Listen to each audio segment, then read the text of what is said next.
Aleichem everyone. Hope everyone had a wonderful, wonderful week. This week we find ourselves Parshas Ekev, and I'm sure I've said this over before, but it's worth repeating. A beautiful idea from the Meshech Chochma. The Meshech Chochma notes that we have two brachos d'oraisa. The Torah says, according to all Rishonim, that the bracha of Birchas Hamazon, as we have in this week's parsha, v'achalta v'savata uveirachta, after you eat, you had your fill of a bread meal, you have a chiv d'oraisa to say Birchas Hamazon.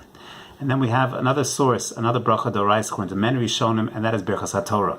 Ki Shem Hashem Ekra, when I call out the Shem Hashem, which is the Torah, Havugoda Lelukenu, I first have to praise HaKadosh Baruch Hu.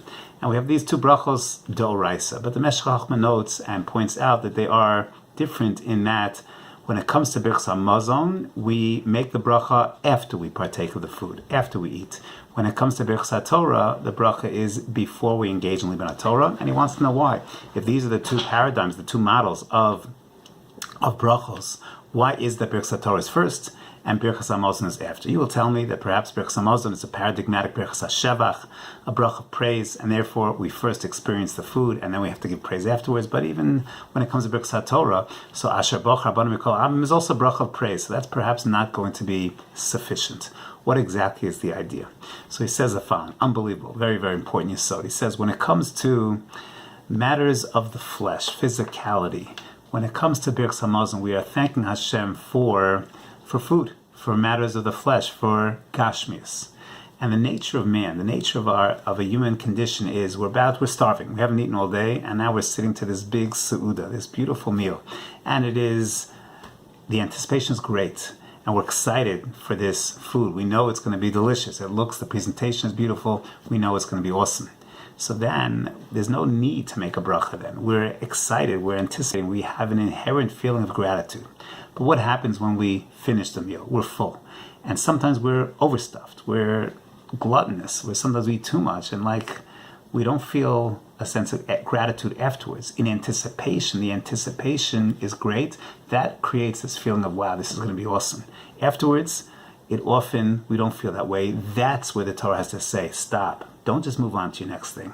V'achalta, v'savata, uveirachta. Make a bracha. Thank Hashem for what you just had, for what you just experienced, when it's not automatic, when it's not natural, when it's not how we instinctively always feel. And when it comes to matters of ruchnius, it's often the opposite. We're about to sit down to a seder, to a shir. We're about to experience some kind of spiritual, ruchni type experience. Oftentimes we have 10 other things we'd rather be doing. We have this responsibility, parnasa, shopping, studying, whatever it might be. We have other things that are on our minds. We're not really feeling it. Says the Torah, when you're not feeling it, that's when you make the bracha. But what happens afterwards? You heard an unbelievable shir. You had an unbelievable seder limud. You had an unbelievable ruchni experience. Your natural feeling is, wow, that was awesome. I can't believe I was ready to pass that up for something much more mundane. That when it comes to spirituality, when it comes to limud Torah, the gratification is automatic, is afterwards. There, the Torah doesn't have to tell us to make a bracha. It's beforehand. Before, when you're about to experience it, when you're not so in the mood. Yes, stop and say, Asher Boch Rabbanim Mikol Amim. So these are two paradigms of brachos. Two paradigms of brachos d'oraisa, but they highlight a fundamental yesod in our relationship with gashmius and our relationship with ruchnius. When it comes to gashmius, it's more natural. The anticipation is greater. Afterwards, yes, the Torah says stop, appreciate, make a bracha. When it comes to matters of ruchnius, liman Torah, so then anticipation, not so in the mood. That's where you make the bracha. That's where you have to be instructed to appreciate. Afterwards, you're on high, and therefore there's no need to make a bracha. Have a wonderful, wonderful Shabbos.